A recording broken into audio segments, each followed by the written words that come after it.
কিশোরগঞ্জের ইটনায় মিষ্টি কুমড়া চাষে বাম্পার ফলন হলেও বাজার সিন্ডিকেটের কারণে কৃষকদের মুখে হাসি নেই। কম সার ও কীটনাশক প্রয়োগে ভালো ফলন হলেও দাম না পাওয়ায় লাখ লাখ টাকার কুমড়া মাঠে পচে নষ্ট হচ্ছে।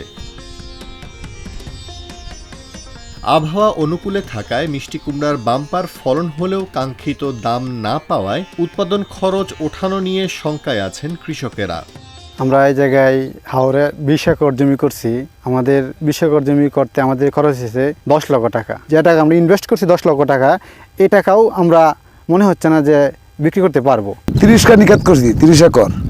মনে যদি দাম থাকতো তাহলে আমি 90 লাখ টাকা বিক্রি করতে পারতাম, কিন্তু দাম না থাকতে মনে 15-16 লাখ টাকা বিক্রি হয়েছে। কি আর কয়াম, লাউ আশা করছিলাম থেকে 20 থেকে 25 টাকা কেজি, 30 টাকা কেজিও গেছে বছর বিক্রি হয়েছে। এই আশায় গৃহস্থী করছিলাম বেশি, অন্তবায়ক করে চালানি পাইতাম না বীরছায়া।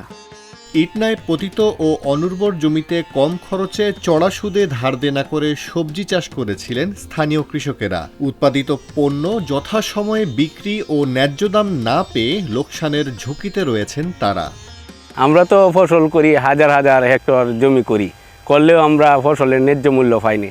যেমন ধরুন লাউ, মিষ্টি কুমড়া, শিম, টমেটো, ভুট্টা এইসব করি। এইসব রাহার মতো তো কোনো ব্যবস্থা নাই। আমরা যে কোনো জিনিস করার সময় আমরা সব কিছু দর দিয়ে করতে হয়, কিন্তু বেচার সময় আমরা পানি দরে বেচতে হয়। মেঘগাদ লইলে এটা আরও নষ্ট হইব। অন্তত আমরা নিজ দামটা পাইতাম, তো আমরা কিছু পুষিয়ে যেত। কি বলবো, এনে তো মিষ্টি কুমড়া করছে, মিষ্টি কুমড়া তো এবার বছর লস, দাম পাইতেছে না। আমরা যে দিতেছে মাগনা নিয়ে খাইতেছি আমরা।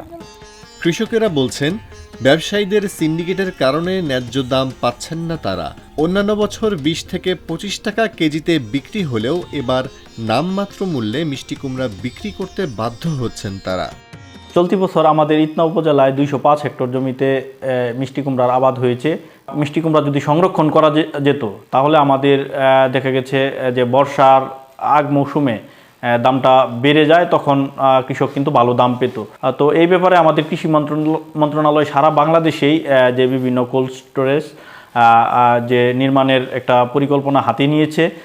হাওড়া অঞ্চলে হিমাগার স্থাপনের পরামর্শ দিয়ে ইটনা উপজেলা কৃষি কর্মকর্তা কৃষিবিদ উজ্জ্বল সাহা বলেন, এসব সবজি স্থানীয় হিমাগারে সংরক্ষণ করতে পারলে বাজারে সিন্ডিকেট ভেঙে পড়ত আর লাভবান হতেন কৃষক।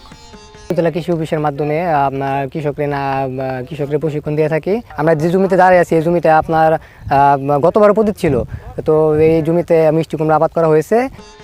এমন অবস্থায় হাওরে সবজি সংরক্ষণের জন্য দ্রুত হিমাগার নির্মাণ ও কৃষিপণ্য বিপণনে সিন্ডিকেট ভাঙতে সরকারি সহায়তা চান কৃষকেরা।